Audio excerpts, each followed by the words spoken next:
vie. Et celui-ci s'est fait par sa grâce. On ne mérite pas d'être là où nous sommes. Mais Dieu nous a appelés. Et cet appel consiste à sauver les autres qui sont dehors. Peuple de Dieu, si Dieu nous a sortis des ténèbres, c'est parce qu'il a mis quelque chose en nous pour que nous puissions l'utiliser pour sortir les autres des ténèbres. Ça prend un homme pour venir sauver les hommes. Comme le fer aiguise le fer, ainsi un homme est capable de gagner le cœur d'un autre homme. Les anges ne peuvent pas venir faire ministère sur la terre, parce que la terre n'appartient pas aux anges. Dis à ton voisin, la terre n'appartient pas aux anges. La terre n'appartient pas aux anges. La terre appartient à Dieu. Et la terre a été donnée aux enfants de Dieu. Alors laisse-moi te dire, pour que Dieu puisse nous sauver, il aurait pu juste faire clic, clic. Tout est fini, tout est accompli et tout le monde monte. Mais il a dit, je vais être semblable à eux. Je vais être comme eux, afin qu'ils voient maintenant le bon chemin à suivre. Dieu fait lever son soleil sur les bons comme sur les méchants. Nous dirions qu'il est injuste d'avoir sauvé seulement un petit groupe et il laisse le reste dans le péché. Nous ne sommes pas plus beaux et plus saints que les autres qui ne sont pas encore sauvés. Car la parole de Dieu déclare que tous ont péché et sont privés de la gloire de Dieu. Si nous sommes tous des pécheurs et que c'est par sa grâce que nous sommes sauvés, pourquoi nous a-t-il sauvés alors? Pourquoi nous a-t-il sauvés? Pourquoi suis-je son épouse? C'est la question que nous devons nous poser. Pourquoi suis-je sauvé? Pourquoi moi et pas un autre? Est-ce que je mérite? Est-ce que je suis plus beau? Est-ce que je suis plus saint? Est-ce que Dieu serait le Dieu des injustes? Amen. Ephésiens 2 au verset 8 dit ceci. Car c'est par la grâce que vous êtes sauvés, par le moyen de la foi. Il faut seulement croire. Il faut seulement croire que ce Jésus-là a versé ton sang pour toi. Tu n'as pas besoin de donner de l'argent. Tu n'as pas besoin de payer un prix particulier. Crois seulement en ce Jésus-là. Obéis seulement à sa parole. Et laisse-moi te dire, tu reçois le salut gratuitement. Et cela ne vient pas de vous. C'est le don de Dieu. Que quelqu'un dise, c'est le don de Dieu. Le don, c'est un cadeau. La grâce, c'est un bien non mérité qui nous est accordé. Amen. Tu ne peux pas acheter la grâce de Dieu. Tu ne peux pas acheter le don de Dieu. Le don, c'est un cadeau. Il te le donne parce qu'il t'aime. Parce qu'il sait qu'en te le donnant, tu vas être reconnaissant. Et par cette reconnaissance-là, tu vas être conduit à la repentance. Et tu vas faire la bonne chose. C'est pour cela qu'il ne vient pas te mettre le commandement, mais il vient te délivrer du commandement que tu n'arrives pas à pratiquer. Alléluia. Et cela ne vient pas de toi. Dis à ton voisin, cela ne vient pas de toi, mon frère. C'est le don de Dieu. Au verset 9, il dit, ce n'est pas par les œuvres afin que personne ne se glorifie. Car nous sommes son ouvrage, ayant été créés en Jésus-Christ pour de bonnes œuvres, que Dieu a préparées d'avance afin que nous les pratiquions. En d'autres termes, le Seigneur est en train de dire ceci. Je te sauve parce que j'ai déjà préparé des bonnes œuvres pour toi. Obéis seulement à ma voix. Laisse-moi te dire, elles vont s'accomplir. Obéis seulement à ma voix. Elles vont s'accomplir. Pour sauver ce peuple dehors, laisse-moi te dire, ça prend que tu sois sauvé en premier. Et quand tu es sauvé, dis, Seigneur, pourquoi m'as-tu sauvé? Que dois-je faire? Et là, il commence à te dire, hey, Ananias, il y a un Saul aussi qui est pécheur. Il y a aussi un Saul qui est pécheur quelque part. Va et dis-lui qu'est-ce qu'il doit faire pour être sauvé. Parce que c'est ce Saul-là qui va gagner Éphèse, qui va gagner Philippiens, qui va gagner Thessaloniciens, qui va gagner Timothée, qui va gagner les Romains. Amen. Parce que Dieu est amour. Et son amour se manifeste au travers de toi, mon frère, ma soeur. Laisse-moi te dire que c'est cet amour-là qui fera en sorte que tu puisses le rejoindre. Laissez-moi vous dire, quand Satan a décidé de se rebeller, il a pris une cohorte avec lui, il a dit allons-y. Mais les autres qui sont restés, ils sont restés fidèles. Et laissez-moi vous dire, tant que tu ne vas pas être fidèle, tant que tu ne vas pas te battre pour ton frère qui est dehors sur cette terre, tu ne monteras pas. Parce que tu feras la même chose quand tu seras là-bas. Quand tu vas te fâcher, tu vas dire, je quitte ici. tu veux aussi encourager quelqu'un. Mais si tu as payé le prix, si tu t'es sacrifié pour celui-là qui est dehors, laisse-moi te dire, tu vas être reconnaissant. Et tu vas dire, on ne triche pas ici. On ne fait pas ça ici. Peuple de Dieu, nous avons une mission. Pourquoi suis-je son épouse? La mission de l'épouse du Christ est de sauver les perdus. Est de sauver les perdus. Dieu a préparé des œuvres bonnes pour toi. Dis à ton voisin, des œuvres bonnes pour toi. Alléluia. Aujourd'hui, son désir est que tu cherches sa face pour accomplir ses bonnes œuvres. Dieu a formé des projets de bonheur sur nous pour sa gloire et non pour notre intérêt personnel. C'est d'abord l'intérêt de Dieu qui passe en premier. Et ensuite, quand son désir est accompli, le nôtre suit automatiquement. D'où il dit aux captifs de Babylone dans Jérémie 29, au verset 10. Mais voici ce que Dieu dit, ce que l'Éternel dit. Dès que 70 ans de captivité seront écoulés pour Babylone, je me souviendrai de vous et j'accomplirai à votre égard ma bonne parole en vous ramenant dans ce lieu. Car je connais les projets que j'ai formés sur vous. Que quelqu'un dise sur nous. Il n'a pas formé de bons projets pour nous, mais il a formé des bonnes œuvres pour nous, sur nous. C'est-à-dire que Dieu passe au travers de nous pour bénir notre prochain. Amen. Est-ce que vous savez qu'à la banque est bénie pourquoi? Parce qu'elle garde l'argent du peuple. Amen. Et ta bénédiction est à la banque. Mais laisse-moi te dire qu'avant qu'elle ne vienne chez toi, c'est d'abord dans la banque. Amen. Un tuyau qui contient de l'eau. Mais laissez-moi vous dire que ce tuyau doit d'abord boire de l'eau. Amen. Laissez-moi te dire, ta bénédiction, ce n'est pas seulement pour toi, mais c'est pour les autres. Il dit des eaux vives couleront de votre sein. Et ces eaux vives là vont nourrir la terre. Mais laissez-moi vous dire que les eaux vives passent d'abord par un canal. Et ce canal, c'est toi. Dis à ton voisin, c'est toi.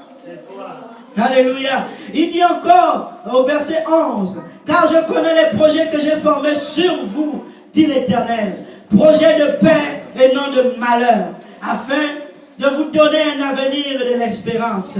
Vous m'invoquerez et vous partirez. Vous me prierez et je vous exaucerai. Vous me chercherez et vous me trouverez si vous me cherchez de tout votre cœur. Dis à ton voisin, cherche l'Éternel de tout ton cœur. Pose-toi les bonnes questions. Pourquoi m'as-tu sauvé, Seigneur? Pourquoi m'as-tu délivré? Que dois-je faire pour toi? Que dois-je faire pour ton royaume? Que dois-je faire en tant que ton épouse? Alléluia. Que quelqu'un dise Alléluia. Alléluia. Il dit au verset 13, vous me chercherez, vous me trouverez si vous me cherchez de tout votre cœur. Je me laisserai trouver par vous, dit l'Éternel, et je ramènerai vos captifs. Laissez-moi vous dire, si tu cherches l'Éternel de tout ton cœur, et que tu cherches réellement sa face, il va te ramener à lui, mais il va aussi ramener ses captifs. Il va ramener toi et ta famille, tes oncles, tes tantes, parce qu'il a un projet sur toi, pas pour toi seul. Dis à ton voisin, ce n'est pas pour toi seul. Ce n'est pas pour toi seul. Alléluia. Que quelqu'un dise Alléluia. Alléluia. Je me laisserai trouver et je ramènerai vos captifs. Je vous rassemblerai de toutes les nations et de tous les lieux où je vous ai chassés, dit l'Éternel. Et je vous ramènerai dans le lieu d'où je vous ai fait aller captifs. Laissez-moi vous dire, ta captivité est une source de salut pour quelqu'un. Ta captivité est une source de salut pour quelqu'un. Ton épreuve est une source de bénédiction pour quelqu'un.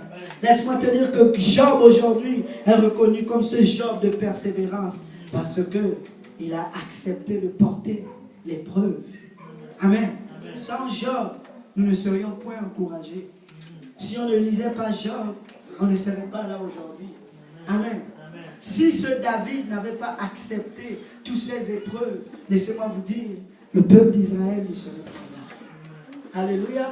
Si ce Abraham n'avait pas abandonné tout ce qu'il avait pour aller là où Dieu l'avait envoyé, laissez-moi vous dire, nous ne serions pas cette race d'Abraham aujourd'hui. Alléluia. Dieu avait des projets sur Abraham pour bénir la terre entière. Nous voilà aujourd'hui assis dans cette église. Laissez-moi vous dire, c'est à cause de l'obéissance d'Abraham. C'est à cause de la soumission d'Abraham. Alléluia. C'est à cause de Sarah. qui a accepté de croire, même si elle riait quand l'ange est venu, elle a dit, non, je suis vieille, je ne peux pas faire d'enfant. Crois sur moi. Crois en Jésus-Christ. Amen. Alléluia. Dis, Dieu est bon. Il va nous ramener. Matthieu 6, verset 3, 31 nous dit ceci. Ne vous inquiétez donc point et ne dites pas, que mangerons-nous, que boirons-nous et que serons-nous vêtus? Car toutes ces choses, ce sont les païens qui les recherchent. Votre Père Céleste sait que vous en avez besoin. Dis, ton Père sait que tu en as besoin. Jésus sait ce dont tu as besoin. Il sait où tu te trouves. Il connaît ta douleur. Il connaît ton inquiétude. Il connaît ta situation. Mais ne t'inquiète pas. Parce qu'il va le faire. Amen. Mais avant qu'il ne le fasse, est-ce que tu lui fais assez confiance? Dieu était le pourvoyeur. Dieu était le rocher. Dieu était celui qui habillait le peuple d'Israël dans le désert. Parce qu'il voulait qu'il s'attache à lui. Il a dit, je suis le rocher du salut. Ils ont marché pendant 40 ans dans ce désert. Leurs habits ne se sont point déchirés. Ils ont grandi avec les mêmes vêtements parce que Dieu savait ce dont ils avaient besoin. Et il leur donnait même sans qu'ils ne demandent. Ils ne savaient même pas c'est quoi aller au magasin pour acheter une chaussure. Ils ne savaient pas c'est quoi changer de vêtements. Est-ce que vous vous rendez compte? 40 ans, tu es un vieux de 40 ans, tu as eu le même vêtement. Peut-être. Imagine-toi, depuis que tu es bébé, tu as les mêmes habits, ça ne se déchire pas. Ça grandit avec toi. N'est-ce pas le miracle de Dieu? Peuple de Dieu, le miracle de Dieu se manifeste tous les jours de notre vie. Mais nous regardons à autre chose. Aujourd'hui, le fait d'être ici, c'est la bonté de l'Éternel qui nous a conduits en ce lieu. Il y a d'autres qui sont dans les hôpitaux. Est-ce qu'ils ont voulu être là-bas? Tu as déjà vu un malade qui a voulu être malade? Je te dis non, c'est faux. Amen. Parce que cette douleur qu'il va ressentir, il n'est pas maître de lui-même. Mais laissez-moi vous dire, les bontés de l'Éternel se renouvellent chaque matin dans nos vies. Si nous sommes en ce lieu, c'est parce que ses bontés se sont renouvelées. Sa grâce a été répandue sur nous. Est-ce qu'on peut battre encore les mains pour ce Dieu qui pense à nous, sans qu'on ne pense à nous-mêmes? Alléluia! Jésus, Robo Sandala, Rion de Robo, c'est Robo Sandala, Papa, nous te bénissons, Seigneur. Nous te glorifions, éternel, Papa. Pardonne notre inquiétude, Seigneur. Pardonne la confusion de nos cœurs. Pardonne les doutes au-dedans de nous. Aie pitié seulement de nous, Seigneur. Permets-nous de regarder au bon endroit, Papa. Permets-nous de regarder à toi et à toi seul, Seigneur Jésus. Alléluia. Que quelqu'un dise Alléluia. Matthieu 6, on va continuer. Il dit, ce sont les païens qui demandent ces choses alors que votre Père sait ce dont vous avez besoin. Cherchez, que quelqu'un dise cherche. Cherchez premièrement, que quelqu'un dise premièrement. Ne cherche pas secondement, ne cherche pas troisièmement, ne cherche pas quatrièmement ou cinquièmement. Amen. Cherche premièrement le royaume des cieux et la justice de Dieu, et toutes ces choses vous seront données par-dessus tout. Alléluia. Alléluia. Alléluia. La parole de Dieu dit dans le psaume 37, fais de l'Éternel, au verset 4, fais de l'Éternel tes délices, et il te donnera ce que ton cœur désire. Recommande ton sort à l'Éternel, mets en lui ta confiance et il agira. Il fera paraître ta justice comme la lumière et ton droit comme le soleil à son midi. Laissez-moi vous dire, peuple de Dieu, tant que vous n'allez pas encore faire de l'Éternel vos délices, tant que vous n'allez pas encore faire de la loi de l'Éternel la priorité dans vos vies, les bénédictions ne vont pas venir. Le bonheur que vous cherchez tant se trouve caché dans le travail et l'œuvre du Seigneur. Laissez-moi vous dire que laisse-moi te dire, même si tu as faim, enseigne à celui qui a faim de la parole, à la parole de Dieu que tu as reçue. Il va te servir à manger et tu ne mourras pas de faim. Le prophète Élie, il va chez cette veuve qui avait son fils, qui devait manger leur dernier repas, elle prenait le dernier bois. Mais laissez-moi vous dire, le prophète dit, bénis-moi d'abord. N'est-ce pas? Dis à ton voisin, bénis-moi d'abord. Ah, prophète, tu es méchant. Hein? Je vais mourir, toi tu es prophète, tu as une relation directe avec Dieu. Et tu me fais les choses comme ça. C'est mon dernier repas. Laisse-moi te dire, quand elle a obéi, à donner premièrement, à chercher la volonté du royaume premièrement, le prophète a dit, maintenant, la farine, l'huile, le mou va couler abondamment dans ta maison. La farine, l'huile et le mou que tu cherches va couler abondamment si tu mets Dieu en premier, si tu mets son royaume en premier, si tu mets son besoin en premier. Ta bénédiction, ton désir sera accompli seulement lorsque tu mets la volonté de Dieu en premier dans ta vie. Si tu veux être béni, bénis l'Éternel. L'Éternel est plus puissant, il bénit au-delà de ta bénédiction. Si tu donnes à Dieu tes dîmes et tes offrandes, laisse-moi te dire, sa fidélité va t'accompagner. Laisse-moi te dire, tu seras celui qui prête et non celui qui emprunte. Parce que tu sais que ton Dieu est celui-là qui bénit. Il va dire, il va mettre dans ta corbeille une portion pressée, secouée, qui déborde. Amen. Dis à ton voisin, ça va déborder. Ça va déborder. Alléluia. L'église aujourd'hui, que quelqu'un dise l'église. L'église de ce siècle regarde aux choses qui importent peu aux yeux du Seigneur Jésus. Alors que Dieu regarde à autre chose, nous regardons aux couleurs de l'église. C'est beau.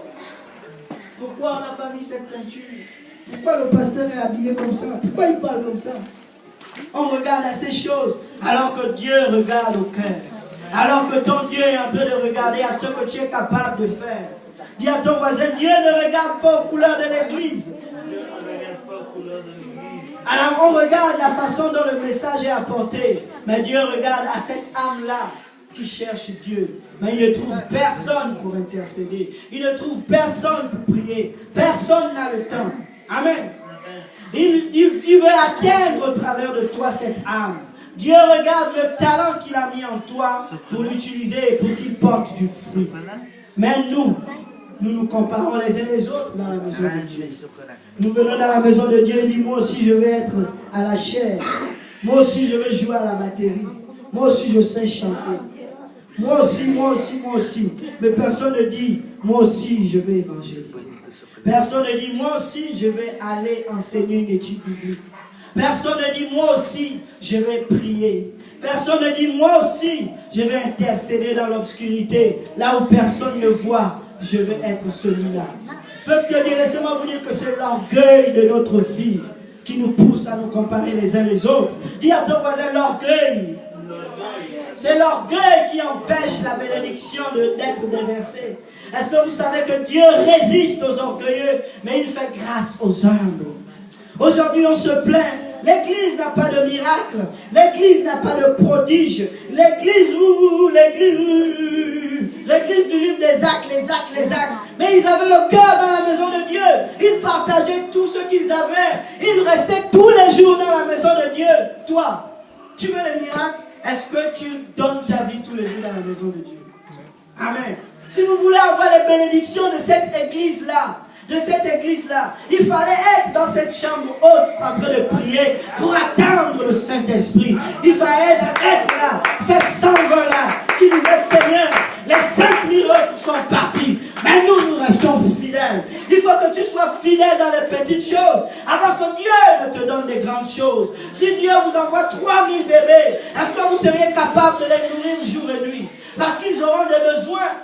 Un bébé, on prend soin d'un enfant. Mais si tu as le travail, si tu as ceci, tu as la femme, tu as ceci, tu as cela, tu as l'argent, tu as toutes ces choses, Dieu ne peut pas venir déverser cette bénédiction. Parce que ton cœur n'est pas premièrement envers lui. Amen. Que quelqu'un dise Alléluia. L'église regarde à autre chose. Mais nous nous comparons les uns les autres. Et nous discutons le titre et les positions. Dieu cherche un qui va se tenir à la brèche pour les âmes perdues. Mais nous ne cherchons même pas sa face pour réclamer des bénédictions qu'il donne à tout le monde. Quelqu'un veut jeûner. Il dit, Seigneur, aujourd'hui là, je jeûne. Parce que j'ai besoin d'un emploi. C'est bon de prier pour l'emploi. Dieu va te donner un emploi. Mais il dit, est-ce que ce jeûne m'est agréable? Le jeûne que j'attends, c'est un jeûne où tu délies les liens de la méchanceté. C'est un lieu où tu délies toutes sortes de joues. C'est un lieu où tu humilies ton âme pour me faire plaisir. Qu'est-ce qui me fait plaisir? Le salut d'une âme vaut mieux que la vie d'un homme. Amen. C'est ce jeune-là à quoi je m'attends. Nous regardons à autre chose, peuple de Dieu. Nous regardons totalement à côté. On ne regarde pas là où on doit regarder. C'est pourquoi on périt, car nous n'avons pas la révélation de son appel dans nos vies. Dis à ton voisin, je ne veux pas périr. Alléluia. Lorsque Jésus est venu, il est venu pour une mission. Et celle-ci était de sauver le monde entier de ses péchés. Et comment il allait accomplir ce salut-là? Mais c'est au travers de toi, mon frère.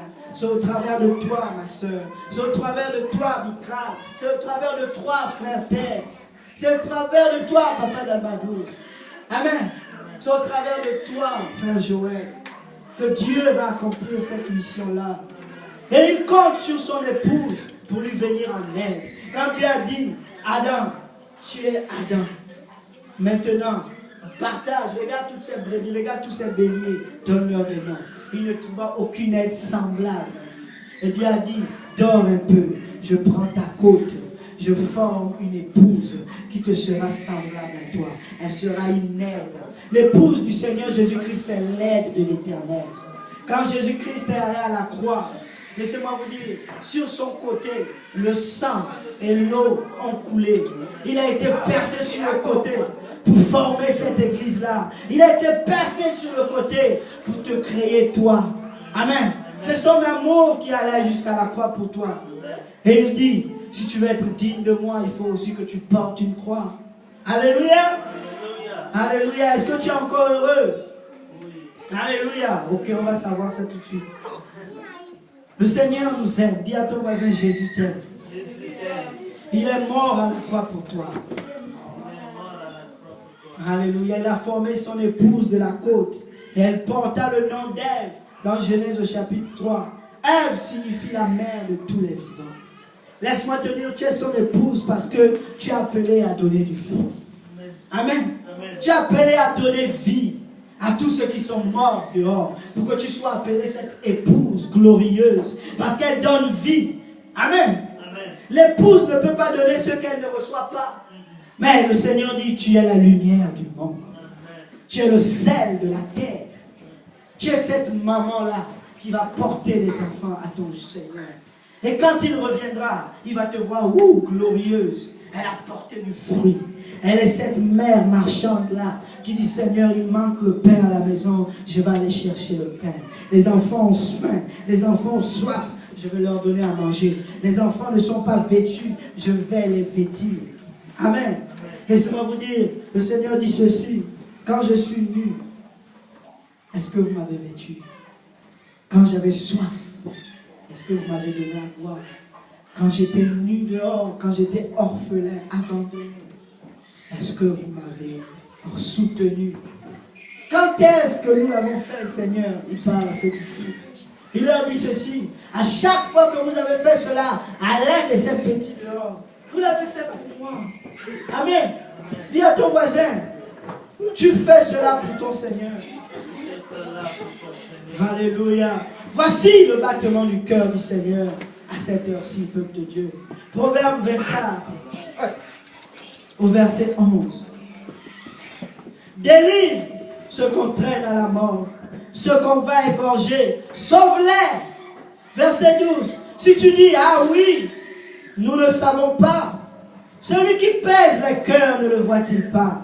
Celui qui veille sur ton âme ne le connaît-il pas? Et ne rendra-t-il pas à chacun selon son œuvre? Amen. Dis à ton voisin, la mission, le battement du cœur de Dieu, c'est que tu délivres ceux-là qu'on traîne à la mort. C'est que tu sois cette maman qui porte vie. Ceux qu'on va égorger, sauve-les. Mais tu te dis dans ton cœur, Seigneur, tu vois, toi-même tu les connais. Nous ne savons pas, je ferme les yeux devant le malheureux.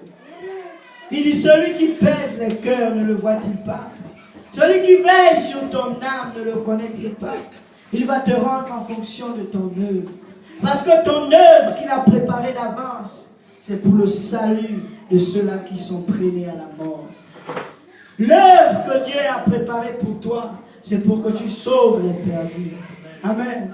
Pierre, 1 Pierre au chapitre 2, au verset 9, dit ceci. Vous, au contraire, vous êtes une race élue, un sacerdoce royal, une nation sainte, un peuple acquis, afin que vous annonciez, que quelqu'un dise afin que vous annonciez,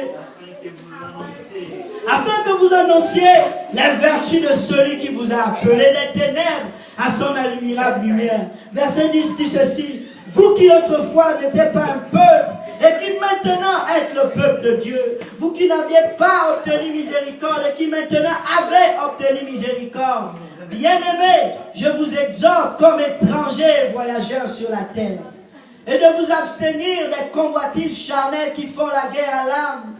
Ayez, que quelqu'un dise ayez au milieu de ces païens-là une bonne conduite, afin que là même où il va calomnier, comme si vous étiez des malfaiteurs, il remarque vos bonnes œuvres et glorifie Dieu au jour où il les visitera. Peuple de Dieu, Dieu va visiter tous les hommes qui existent sur la face de la terre. Mais laisse-moi te dire, c'est ton attitude, c'est ton désir de le servir, c'est ton désir de chercher sa face qui va se refléter sur ces pécheurs. Et quand Jésus va aller les voir, ils vont dire oui, je connais quelqu'un qui professait Jésus-Christ de Nazareth. Et cette personne-là m'a montré l'amour. Cette personne-là a été un bon samaritain. Aujourd'hui, l'Église agit comme les pharisiens et les sadducéens. Il voit le pécheur, je suis sanctifié, je ne peux pas m'approcher de lui. Alors que c'est ce pharisien-là qui était supposé être ce samaritain-là, cet homme du dehors qui voit l'homme blessé, saigné. Il dit, ouh, il est blessé, il a saigné. Je vois sa blessure, elle est profonde. Je vais intercéder pour lui. Je veux donner ma vie pour lui. Je veux sacrifier pour lui. Mais il ne le fait pas, parce qu'il se sent dignifié, il se sent glorifié par le Saint-Esprit. Il sort dimanche de l'église, wouh, j'ai reçu une bonne parole, j'ai reçu la bonne parole de l'Éternel, je suis glorifié, je rentre content à la maison. Mais personne ne dit, Seigneur, pourquoi m'as-tu choisi? Pourquoi m'as-tu appelé moi? Est-ce que je suis digne? Personne ne plaide pour son voisin. Personne ne plaide. Nous sommes ici. Est-ce que quelqu'un peut lever la main? Combien d'entre vous enseignent une étude biblique à Saint-Jérôme? Une étude biblique. Personne. Personne n'est jamais allé dire, mon frère, ma soeur, à vos voisins au travail. Personne n'a jamais prié pour cette âme-là. Pour lui dire, mon frère, est-ce que tu vas entendre parler de la parole de Jésus? Personne. Mais j'ai entendu qu'à Saint-Jérôme, il y a des saints, ça fait plus de 10 ans qu'ils sont ici. Depuis ces 10 années, est-ce que tu as voulu dire, Seigneur, sauve une âme? Comme ce Moïse qui disait, Seigneur, si tu ne les sauves pas, efface mon nom de ce livre de la vie. Parce que je ne mérite pas de vivre si tu ne sauves pas ton peuple. Est-ce que quelqu'un va avoir ce désir-là à Saint-Calix, à Saint-Lin, partout, à Sainte-Sophie, Saint-Agathe-des-Monts? Il y a des gens qui ont soif de ce Jésus-là. Mais est-ce qu'il y a quelqu'un qui va dire, Seigneur, me voici, je veux être utile dans ton royaume. Je veux faire quelque chose qui va avoir de la valeur pour toi. Je veux s'aimer cette semence que tu as mis en moi. Je veux porter du fruit. C'est pour cela Jean 15, 6 à 8 dit ceci. Si quelqu'un ne demeure pas en moi, il est jeté dehors comme le sarment et il sèche. Puis on ramasse le sarment, on le jette au feu et il brûle. Si vous demeurez en moi et que mes paroles demeurent en vous, demandez ce que vous voudrez et cela vous sera accordé. Si vous portez beaucoup de fruits, c'est ainsi que mon Père sera glorifié et que vous serez mes disciples. Peuple dit, la gloire de Dieu que nous estimons, que nous proclamons, est lorsque nous demeurons en lui. Et lorsque nous faisons ce qu'il nous a dit. Il a dit, allez, faites de toutes les nations des disciples. Il n'a pas dit, allez, remplissez l'église, asseyez-vous. Non. Il a dit, allez et faites de toutes les nations des disciples. Philippe, qu'est-ce que tu fais? Pourquoi tu quittes Jérusalem? Parce que j'ai entendu la voix de l'Éternel qui m'a dit, va vers cet eunuque-là pour lui annoncer la bonne nouvelle. Pour lui annoncer cette bonne nouvelle. Pour enseigner à cet eunuque-là qui se posait la question, je ne sais point si personne ne m'enseigne. De qui le prophète parle-t-il? Mais toi qui es dans la maison de l'Éternel, tu as ce veau gras-là que l'Éternel a dit, je vais séparer les brebis grasses de celles-là qui ont faim. Parce que tu es rempli de la parole de Dieu. mais tu ne partages pas cette parole. Tu gardes ton bien, tu ne partages pas ton pain. Celui qui jeûne doit partager son pain, sa subsistance. Tu as une subsistance en Dieu. Tu as cette bonne parole en toi. Que ces eaux vives coulent. Tu n'as pas le Saint-Esprit juste pour chanter, parler en langue. Que ce parler en langue soit des supplications envers ton Dieu pour crier et pleurer pour les âmes perdues. Pour les âmes perdues. Laisse-moi te dire, notre salut est automatiquement attaché aux œuvres que nous allons faire. Ne t'étonne pas qu'il y a beaucoup d'appelés, mais il y a peu d'élus. Dieu appelle tout le monde au salut. Mais comment se fait-il qu'à la fin il choisit encore, à la fin il sépare encore les uns avec les autres? Mais parce qu'il y a ceux-là qui ont entendu sa voix et qui la mettent en pratique. Il y a ceux-là qui ont été brebis, mais il y a d'autres qui ont été boucs. Peuple de Dieu, glorifie Dieu en faisant ce qu'il te demande. Glorifie Dieu en faisant ce qu'il te demande. Pourquoi, Seigneur? Comment dois-je me vêtir? Comment dois-je m'habiller? Combien de fois dois-je prier et jeûner? Dieu ne regarde pas ces choses, mais il regarde à ton cœur. Tu peux être bien habillé, tu peux être bien vêtu, mais si ce vêtement ne glorifie pas Dieu, lorsque tes gens te posent la question, pourquoi t'habilles-tu comme ça? Laisse-moi te dire, ça ne sert à rien. C'est un sacrifice vain. Amen. Dis à ton voisin, c'est un sacrifice vain. Pierre le dit, vous êtes un sacerdoce royal. Un sacerdoce royal, c'est une race royale, une nation sainte, mise à part. Tu as été mise à part pour rayonner sur le monde. Tu as été mise à part pour attirer le monde à toi.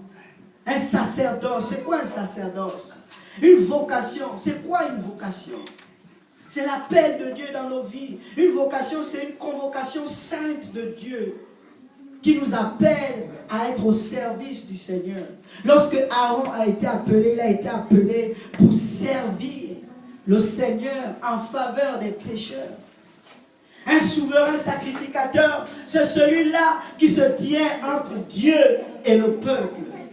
Mais le Seigneur ne prend pas les souverains sacrificateurs dans le ciel. Il va prendre des hommes qui seront semblables aux hommes. Amen. Et quand il va te prendre, vu que tu vas les plaider pour tes propres péchés, il sait aussi que quand ton frère ou ta soeur va venir t'apporter le sacrifice, tu vas l'apporter à Dieu. Nous sommes cette échelle-là qui interagit entre Dieu et la terre. Le ciel est ouvert. Les prières des saints, c'est une bonne odeur aux yeux de l'Éternel. Tu apportes des bonnes odeurs aux yeux de l'Éternel et l'Éternel va dire, je ne détruirai plus la terre. À cause de ce que tu as fait, à cause de ton sacrifice, à cause de ton plaidoyer. Abraham, le Seigneur dit, je vais aller détruire Sodome et Gomorrhe. Je vais aller voir si ce qu'ils font est vraiment bien. Dieu va. Il dit, Abraham, est-ce que je vais te cacher ce que je vais faire? Écoutez le désir de Dieu, écoutez le battement de cœur du Seigneur Jésus. Amen. Il dit, Abraham, est-ce que je peux te cacher ce que je vais faire? J'ai envie de détruire cette ville. Mais je viens auprès de toi, Abraham, pour que tu puisses me supplier de ne pas détruire. Il m'a dit, Dieu, est-ce que tu es ce Dieu-là qui va faire périr les justes avec les injustes? Abraham a plaidé jusqu'à 10. Il n'avait même pas dit juste. Mais laissez-moi vous dire, si Abraham avait plaidé, s'il y avait un seul, Dieu allait pardonner toute cette ville. Parce que Dieu attend que tu puisses plaider pour ceux-là qui meurent. Dieu attend pour toi. Dieu dit à Moïse, je te fais Dieu devant ce peuple. Tout ce que tu vas demander pour ce peuple, je vais te l'accorder. C'est pour cela, à chaque fois, Moïse a dit, Seigneur, pardonne-les. Seigneur, enlève-moi même du livre de la vie si tu ne les pardonnes pas. Est-ce qu'il y a quelqu'un ici à Saint-Jérôme qui fait ces choses? Le Seigneur cherche quelqu'un qui va être consacré. L'épouse de Christ, pourquoi suis-je son épouse?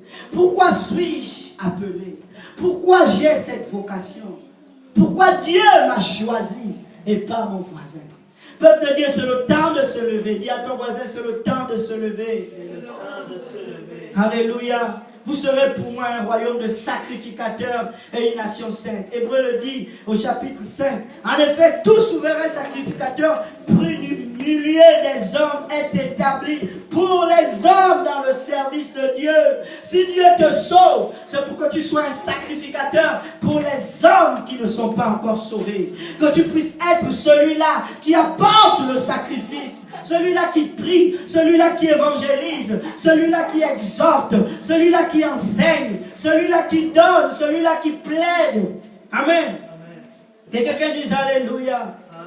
Le sacrificateur avait pour rôle dans l'Ancien Testament d'être l'intermédiaire entre Dieu et le peuple, et ils étaient établis et appelés par Dieu pour offrir des sacrifices. C'est pour cela que le Seigneur Jésus a compati à tous nos besoins, parce qu'il est venu en tant que sacrificateur et il a sacrifié, il a porté un fardeau. Et nous voilà aujourd'hui, laissez-moi vous dire, laisse le peuple de Dieu, porte un fardeau. Porte un fardeau. Qui suis-je et pourquoi ai-je été appelé? Abraham a plaidé. Il s'était en présence de l'Éternel et il a plaidé pour le salut. Pour le salut. Amen. Amen. Plusieurs reprises, nous avons utilisé cette promesse pour demander des choses à Dieu. Seigneur Jésus, tout ce que nous demandons en ton nom, tu nous l'accordes. Tout ce que vous allez demander en mon nom, je vous exaucerai. Nous avons utilisé cette prière en vain. On a prié ça, on n'a pas été guéri de nos maladies. On a prié cette prière, on n'a pas reçu la maison qu'on voulait avoir. On a prié cette prière, on n'a pas reçu l'immigration, on n'a pas reçu la femme qu'on voulait avoir. Est-ce que Dieu est un menteur? Non. C'est parce que vous utilisez mal sa parole.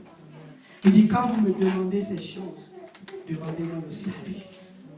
Commande le salut, comme Abraham a commandé le salut. Dieu va l'exaucer. Parce que Dieu ne regarde pas ces choses temporaires que tu vas lui demander. Dieu vient dire à Salomon, demande-moi ce que tu veux et je te l'accorde. Laissez-moi vous dire, Salomon a cherché premièrement la face de Dieu. Moi de sagesse et d'intelligence afin que je dirige ce peuple. Il a dit, puisque tu as demandé cela, maintenant, je te donne ce que tu n'as pas demandé. Laissez-moi vous dire, peuple de Dieu, si tu cherches le royaume de Dieu dans ta vie, Dieu va te donner ce que tu demandes. Dieu va te donner ce que tu demandes. Alléluia. On va se lever tous ensemble. Dieu veut te donner ce que tu demandes. Mais il faut que tu saches premièrement qui tu es devant lui. Apocalypse 19, verset 1. Après cela, j'entendis dans le ciel une voix forte d'une foule nombreuse qui disait Alléluia. Que quelqu'un dise Alléluia. Alléluia. Le salut, la gloire et la puissance sont à notre Dieu, parce que ses jugements sont véritables et justes. Car il a jugé la grande prostituée qui corrompait la terre pour son impudicité. Et il a vengé le sang de ses serviteurs en le redemandant de ses mains. Et il dit une seconde fois Alléluia. Que quelqu'un dise Alléluia. Alléluia. Encore une fois Alléluia. Alléluia. Et sa fumée monte au siècle des siècles. Et les 24 vieillards et les 4 êtres vivants se prosternèrent et adorèrent Dieu assis sur le trône en disant Amen, Alléluia.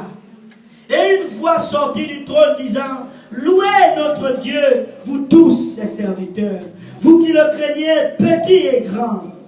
Et j'entendis au verset 6, comme une voix d'une foule nombreuse, comme un bruit de grosses eaux et comme un bruit de fort tonnerre, disant Alléluia. Que quelqu'un dise Alléluia. Alléluia. Vous savez ce que Alléluia veut dire? Ça veut dire je me donne à toi, Seigneur. Je fais ta volonté, Jésus. Je suis disposé pour exaucer ce que tu attends de moi. Ne dites pas seulement Alléluia pour dire Alléluia. Alléluia, ça veut dire Seigneur, oui, je le veux. Amen. Il dit encore Alléluia. Je me suis encore perdu.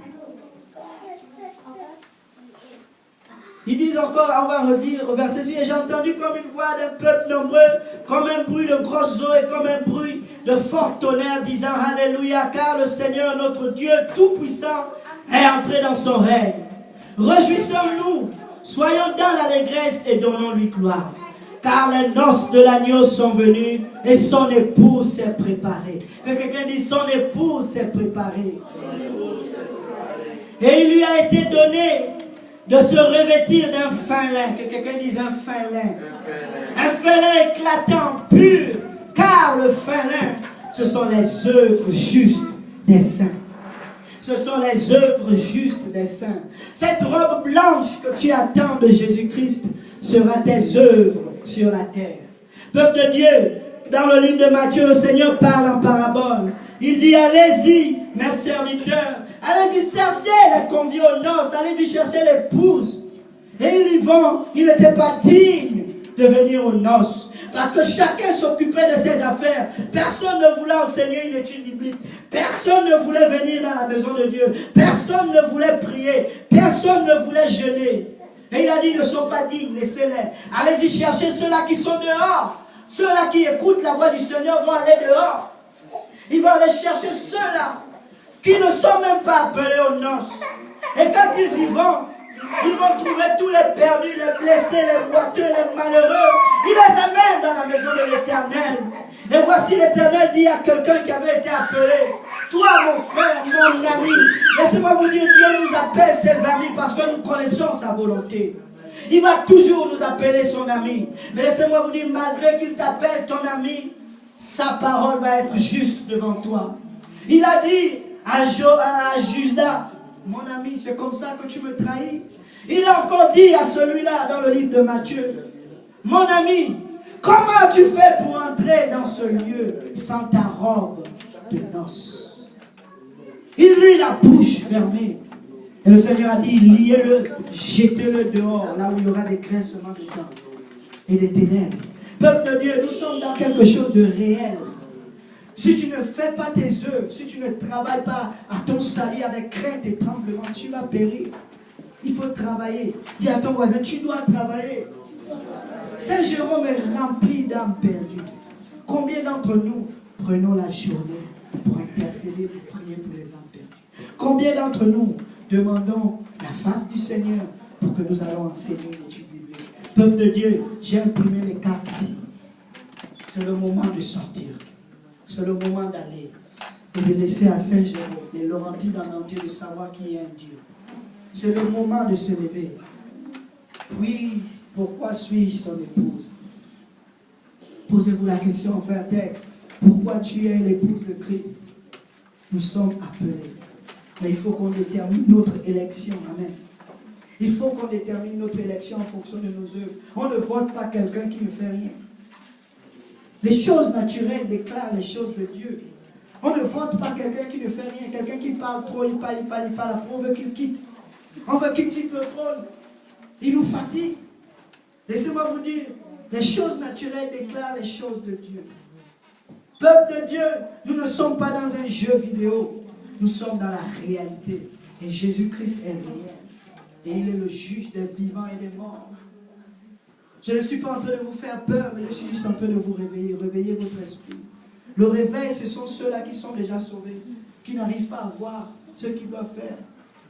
La visitation, c'est quand l'esprit vient, il bouge au milieu de nous. Mais le réveil, c'est pour ceux-là qui sont endormis. On ne réveille pas les morts qui sont dehors, on réveille ceux qui sont dans la maison, ils sont en train de dormir. Pendant que les apôtres étaient en train de dormir, Jésus était en train d'intercéder à la croix de Golgotha. Il était en train d'intercéder pour l'humanité. Il avait des pleurs, des grincements des dents au-dedans de lui. Et les autres étaient en train de dormir. Il dit, vous dormez. Quand l'ennemi va venir, il va vous faire fuir.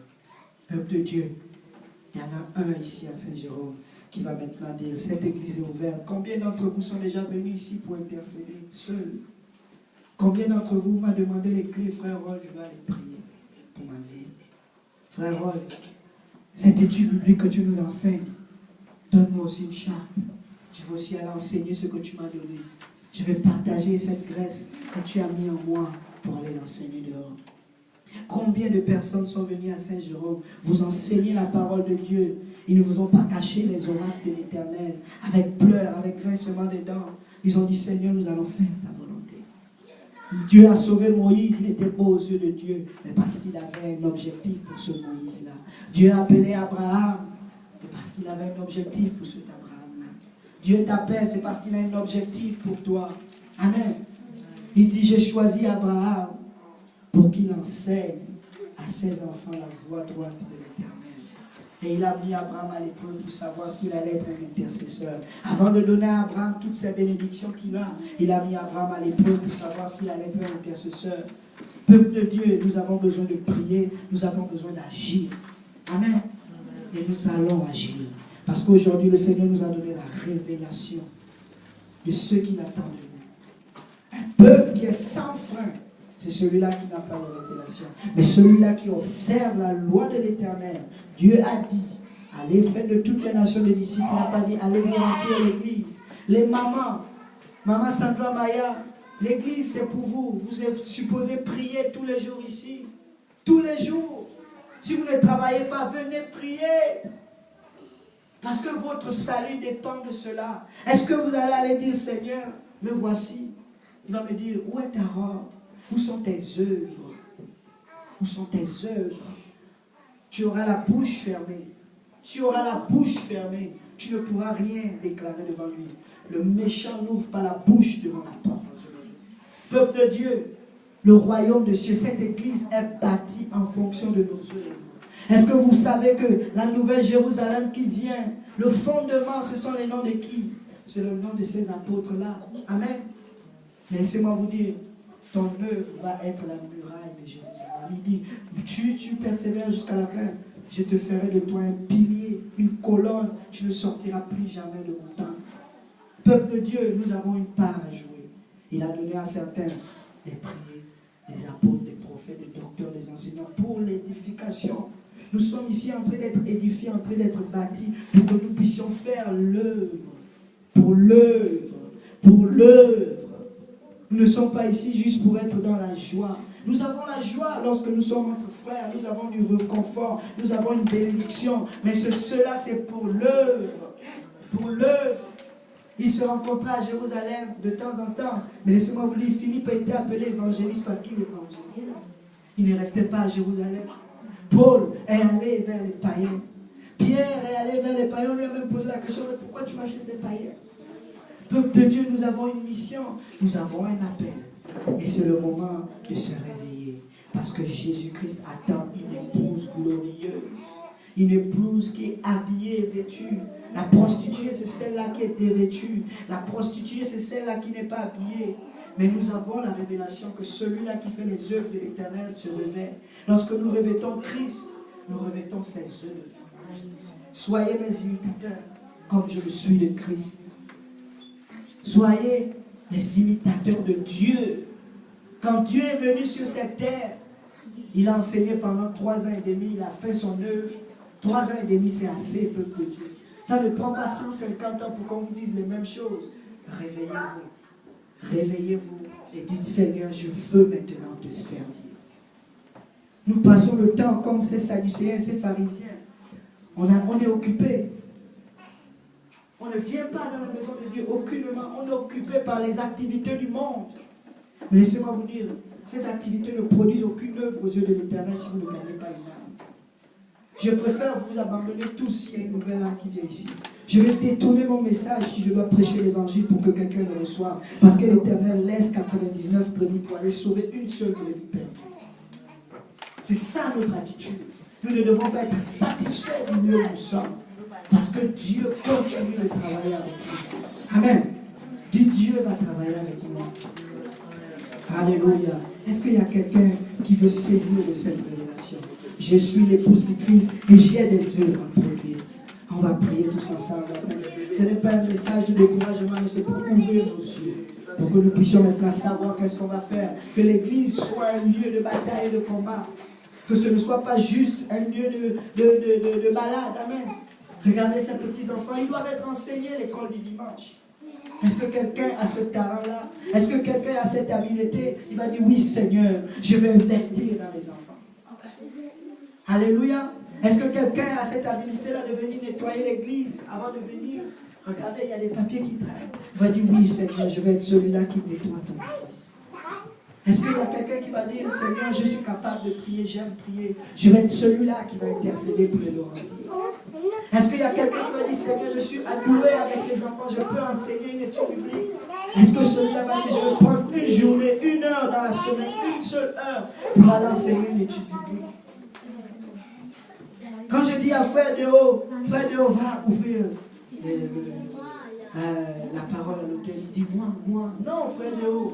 Nous sommes tous appelés à servir l'Éternel. Si je te dis, frère de haut, tu vas prêcher dimanche prochain, c'est parce que je veux que tu sois prêt, que tu sois capable d'enseigner et tu m'oublies.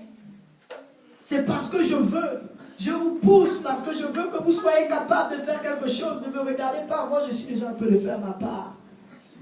Je serai jugé en fonction de ce que j'aurai fait. Je fais ma part. Vous devez faire votre part. Quelqu'un dit, je vais faire ma part. Alléluia, prions tous ensemble. Alléluia, Jésus. Éternel, c'est le sage, papa, qui reçoit la réprimande, Seigneur. Et c'est l'inique qui, papa, le fou, Père éternel, l'insensé, papa, qui rejette ta réprimande, Seigneur.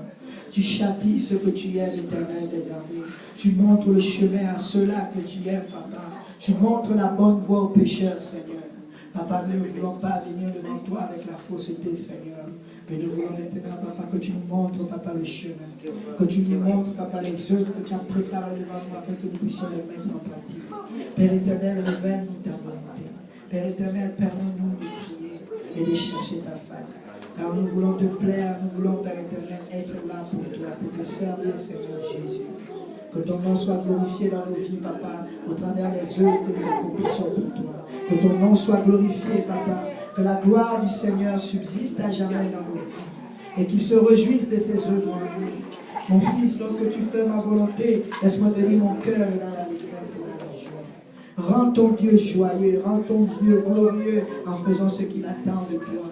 Oh, on t'a appris ce que Dieu attend de toi, que tu aimes la miséricorde, que tu pratiques la justice et que tu marches avec humilité devant ton Dieu. En d'autres termes, que tu sois soumis à Jésus. Lui qui était Dieu, lui qui était saint, il a été soumis jusqu'à la croix, jusqu'à la soumission, jusqu'à la mort de la croix. Il s'est humilié. Il a dit, je veux porter une croix. Celui qui ne porte pas sa croix n'est pas digne de moi. Je vais être digne du Seigneur Jésus-Christ en portant mon fardeau. Je vais être digne du Seigneur Jésus-Christ en enseignant une parole aux enfants. Je vais être digne du Seigneur Jésus-Christ en ouvrant ma maison pour une étude publique. Je vais être digne du Seigneur Jésus-Christ en venant à l'église prier. Je vais être digne du Seigneur Jésus-Christ en offrant les temps et les jeûnes en sacrifice du peuple pour délier les captifs, pour délier les opprimés, pour libérer ceux qui sont toutes sortes de joues. Je vais être celui-là qui aide l'orphelin. Je vais être celui-là qui fait hospitalité. Je vais être celui-là qui donne, qui vêtit les enfants de Dieu. Parce que je vais être digne. Alléluia Jésus. Alléluia Jésus.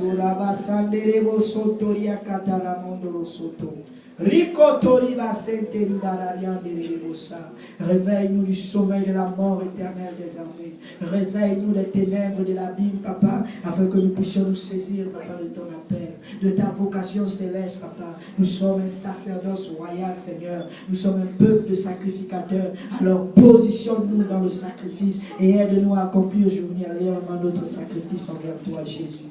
Alléluia, Jésus. Est-ce qu'on peut dire Alléluia, Jésus? Je me donne à toi, Jésus. Alléluia, alléluia, alléluia. Je te remets le contrôle. Alléluia. Est-ce que quelqu'un connaît cette chanson? Amen. Est-ce que quelqu'un peut la chanter? Alléluia. Je te remets, je te remets.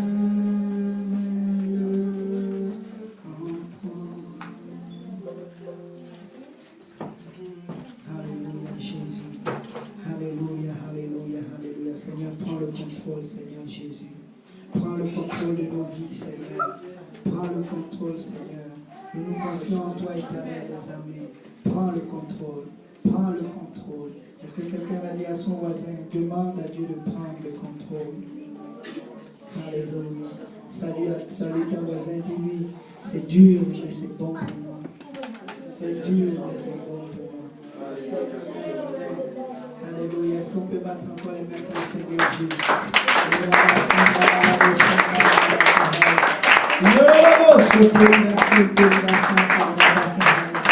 Merci Seigneur Jésus. Prends le contrôle, Seigneur. Alléluia. Je crois qu'il y a des frères qui ont préparé quelque chose par rapport à cela. Je crois qu'on va commencer à faire 3 jours de jeûne et de prière chaque début du mois ici à l'église. Parce qu'on avait commencé avec une seule journée, on voulait manger, mais on va aller de l'avant. Donc je vais vous donner un peu les détails dimanche prochain, comment on va procéder pour chaque fin du mois. Il faut qu'on passe du temps à la maison de Dieu. Amen. Il faut qu'on soit des intercesseurs, il faut qu'on vienne prier. Si on veut que le réveil se passe, le Seigneur dit, il y a certains démons qu'on ne chasse par le jeûne et par la prière. Amen. Il y a certains de ceux-là qui ne parlent que par le jeûne et par la prière. Si nous voulons gagner cette ville, il faut que nous puissions lier l'ennemi. On ne peut pas aller prier les armes dans le domaine de l'ennemi sans avoir donné un sacrifice. Amen. Et nous devons prier. Et quelqu'un doit dire, je suis fatigué de manger. Je veux voir les âmes sauvées. Amen. Alléluia. Battons les mains pour le Seigneur Jésus. Alléluia. Jésus, Jésus, Jésus, Jésus.